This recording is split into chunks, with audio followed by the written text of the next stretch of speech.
I got to a point where I felt I'm not challenged enough. Everyone's competing for these 5-10 seconds. Every day we wake up, something new is happening.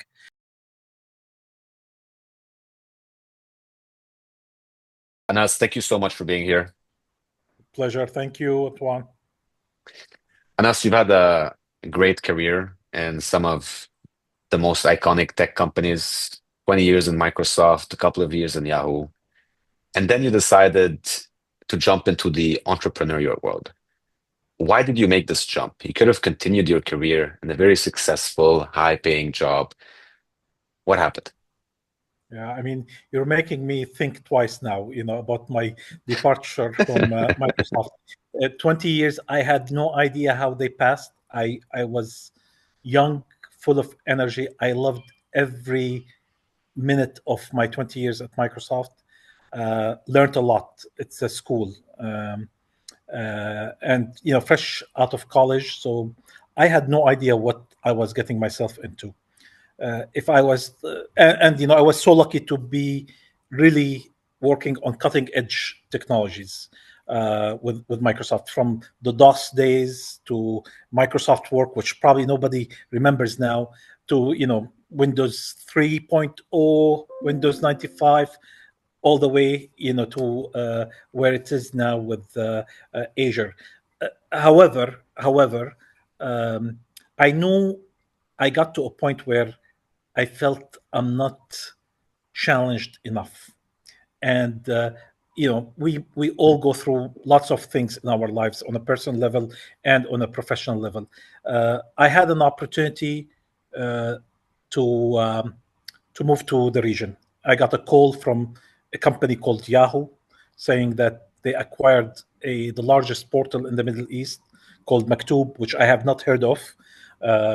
And they were looking for someone who can combine both the American corporate thinking, but culturally fit to the Middle East. And when they offered me the role, it wasn't in Dubai, so I politely turned it down. I was coming to Dubai twice a year, whether it's for GITEX or meeting with clients. So I knew Dubai had something special for me. So when they called me the next day and said, "Would you consider Dubai?" I said yes. I was clueless about media. I had no idea what Yahoo was. It was a combination of search engine, media, technology, but I actually enjoyed the fact that it wasn't very clear what I'm going to be up to. So I took on the role, moved in 2010 to Dubai, spent 2.5 years, and I realized like it's a very different ball game versus Microsoft. What Yahoo is versus Microsoft. Microsoft is is an amazing engine, but it's huge. So your contribution to whether it's the top line or the bottom line, you can't see it. With Yahoo, it was slightly different, but it was something I was learning something totally different than what I was doing at Microsoft, and I fell in love with media, even though I had I'm a techie. I have like 20 patents at Microsoft, to somewhere where it just made sense. Media, I didn't have to think hard about how to create a story or how to tell the story. So to me, I really enjoyed it, and an opportunity was forced on me. A company asking for digital transformation from a paper content to that they wanted to go into a digital world. And this was like in 2012. This is when digital transformation was starting. People were not sure what digital transformation was. Just like AI today, everyone claims that they're the AI experts. But that pivoting time in our region and Arabic language, I felt like this is the right place for me to do. My background at Microsoft was doing Arabic enablement of Microsoft technologies, whether it's the Windows or Office, to more of with Yahoo is creating the content. So to me, it was like I felt I had both the technical know-how, and I learned the content uh, creation, curation aspect, and I thought maybe it's the right time to jump in. Uh, no regrets. I love what I do Mm, today. It is not the what how should I say it, in terms of like monetary return. It's not there, right? People don't value content, but they all need it. They're not willing to pay for it, but they all want to consume it. Uh, but luckily, to me, I'm enjoying this. I'm enjoying the ride. I'm enjoying that I am pushing the envelope in terms of what technology can do for content. And in a coffee shop in Seattle, I wanted a name, a short mm, name for the corporate company. I wanted to be Gen Z, so this is why it's 7AWI, mm, Howie. It's all about content. It's also Howie in Arabic language means the wizard or the magician. So we're the wizards of content. And, 13 years later, we're now 180 employees between Dubai, Riyadh, Beirut, Amman, Cairo, and hopefully very soon in Damascus. mm. I mean, you love the industry so much, you open an entire company around it, and it's been more than a decade now. So, congratulations. So, let me read this. How is a leading MENA digital platform that entertains and informs millions through storytelling and innovation? So, break it down to us. What do you do exactly? Absolutely. So, in simple terms, we started with building the nucleus of content creation, which is our content management system called Casper. And even the way we came up with the name Casper is the friendly ghost. So, to me, I wanted a touch-free approach to creating content. So, our CMS truly a very advanced content management system. We built it in house as geeks, technology lovers. We built the CMS, and obviously, that was we needed to put the meat on top of the CMS, and this is where we thought, okay, let's start with a lifestyle platform. We had acquired the IP for a magazine, a print magazine back then called Layalina. It's a lifestyle magazine. So we thought like maybe this is the starting point for us. And it proved very successful, but the media space we're in is evolving so fast. We don't control it. I really think it's more of the consumers controlling the experience. So when we came out, we said as an independent media platform, we want to entertain, we want to inform, and we want to inspire. These were the three pillars that we wanted to focus on. So everything we did had to basically revolve around these three pillars that we have. And as a pan Arab platform, we wanted to make sure that the content we serve is getting enjoyed in Morocco as much as in Oman, right? That was how we thought about it. And lifestyle was our first platform. And then we quickly realized that our CMS can actually cope with far more than one vertical, which is lifestyle. So we started our automotive vertical, then we started our fashion, entertainment, food and recipes, technology, travel, and so forth. So today we have over 17 verticals in the publishing arm of our business. I'm gonna keep talking about what we have evolved, but feel free to stop me at any time. What we've realized is that the business model was changing faster than we are. So all of a sudden, social media came and became the place where content is. Back then, Facebook, right? And we realized that we can't rely on monetization from display or banners. No one's clicking on banners. Everyone's going, budgets are being shifted from banners to social media, to Facebook and then Instagram, X, and so forth. So it left us out in the cold. And we had to think of where can we reinvent ourselves so that uh, brands need us, so that social media platform need us. Um and I went, pitched, failed. But eventually, I realized that they need me as much as I need them. Those social media platforms. At the end of the day, they need to serve ads on content, and my job is to provide that content. So, obviously, like, everything in life, nothing is constant. All of a sudden, video content became the big thing. It's no longer text. And then content creators became the big thing. Today, AI is the thing. So we had to continuously evolve this, and I give credit to Microsoft and Yahoo for giving me that discipline where we don't solve the today's problem. We try to look at what's ahead and try to address it.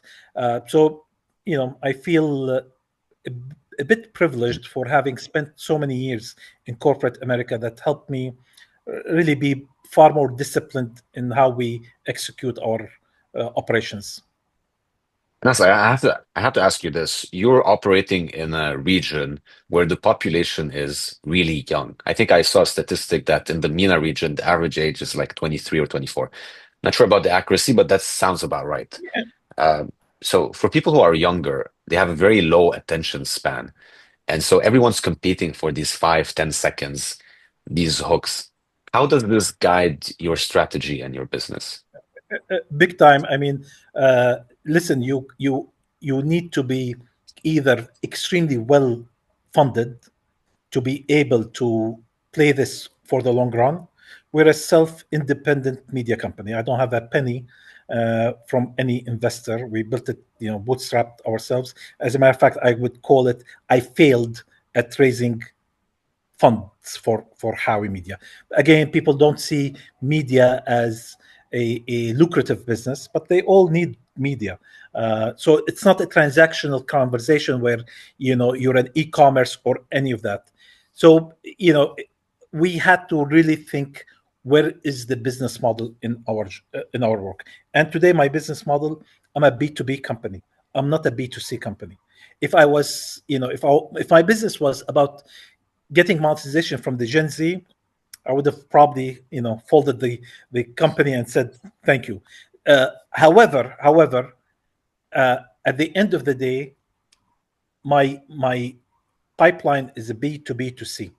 I have the consumer, those Gen Zs, and I keep them checked or keep them close to me by really creating or curating content that meets their interest. But I'm not building the platform. So I'm not here to basically um, uh, build a product that would compete with TikTok or Instagram or. I'm going to use that platform with content that I have. But where does the monetization come from? It's not coming from neither the Gen Zs or the platforms. It's coming from creating solutions for brands that are targeting these Gen Zs. And those Gen Zs, I have to say, they're very unique. I'm actually in the process of publishing an article about what would I tell myself if I was 20 years young today. Um, you know, there's lots of things we learn from them. Uh, I the majority of my employees are those Gen Zs. I might not agree with them, but they have their, they know what they're doing. And for me, when I look at them, I try to look at my brands. How do I attract these employees to work with me? So they don't necessarily have loyalty for me. They have a loyalty for what they think is right. So one day they're with me, the next day they're on someone else's platform, and. So the way I try to keep them um, attracted to my platforms is really creating a habit of the content that we do, the interest that they do, what events attract them. So, like for instance, we're now working on back to school, right? Because August is back to school. So to me, I need to meet them where they are and not the other way around. And are they on TikTok? I better be on TikTok. Are they on Instagram? I better be on Instagram. So it's I think they have control, and I have to be somewhat obedient to their needs to keep them close to me. The business model is not coming from there. The business model is when I am able to convince a brand XYZ that I know and I understand those Gen Zs. This is why you should, give me your budget so that I can create the content for you. It's actually very interesting because you're interacting directly with Gen Z, so you understand the end client, but it's not the client, it's not your client, it's your client's client. This is why you said B2B2C. And Absolutely. and I want to ask you this: when a brand comes up to you and they want to reach this generation, do they know what they're supposed to do, or do they just leave it on you and say, "Put some Figure it eyes out. onto my product"? Yeah, Yeah. It depends. I mean, I don't want to generalize or stereotype, but I'll tell you the majority don't necessarily know. And for many reasons. Part of it, they're not Gen Zs. Those that management role usually tend to be much older, right? So in a great degree, they lost touch with that new generation. They watch their kids, you know, consuming content in a very strange way, but they don't know how to basically articulate this. So my job is to make their lives easier. My job is to tell them, we did our studies, we have campaigns, we have learnings, we always poke the Gen Zs to better understand how they consume content. And the other thing is that different geographies have different platforms. So the Gen Zs are not always on a specific platform, and the Gen Zs are not always the people who have the income. A great example is Snapchat. We're one of the largest Snapchat publishers around the globe. I think we're in the top 10 globally. And guess what? Those are not Gen Zs. They're a little bit older. They have a job, they have careers, and they have the buying power. But I am sure their kids influence their buying patterns or decision making. So, whether it's the geography, Egypt is not big on Snapchat, as an example, whereas probably everyone in the GCC today is on TikTok. GCC markets, they love Snapchat, right? Will it stay? I have no idea. And I gave up on trying to figure out who's going to win this. Honestly, it's not my job. Let them figure it out amongst themselves. But I need to make myself relevant on each platform. And I'm going to make a bet on each platform. The one that does the best, I'm going to be on that platform. I need to ask you the critical question here, which is AI. I mean, as someone who's in the industry, I can barely keep up with what's going on. And I'm very curious for someone who specializes in content creation and with these tools that can basically build anything nowadays. How much of your time is spent thinking about that and how to integrate these new solutions into your product? I love it. I love it. The 2025 theme for Howie is embrace, and that is embracing AI. And everyone was concerned, questioned. To me, it's not the VR stuff that I never actually bought into. AI is extremely tangible. So I am so it's very rare that I would be satisfied with anything we do. I always try to push the limits. But I'll tell you, with when it came to AI, the way we've embraced it and the way we've incorporated AI into our platforms like Casper, our content management system, or our social eye platform, where you can ask it, find me a content creator, a Saudi content creator living in UAE and has a pet, and it will tell you who these are content creators. That on the content management system itself, where we're creating content, it's very clear. We might sugarcoat it in any way or shape. To me, 80%, I don't want to say 90%, I'm saying 80% of our content is going to be AI content. And this is content that is evergreen content. Uh, every day we wake up, something new is happening. The hallucination that people were concerned about, yes, it might still have these marginal things, but damn it, it's extremely reasonable, and it's going to speed up our content creation. It's going to enhance our content creation.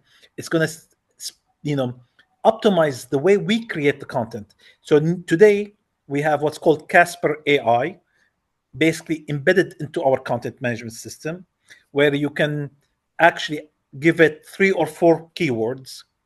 It will create the article for you, SEO optimized, with an FAQ, with the different dialects that you want the content to be written.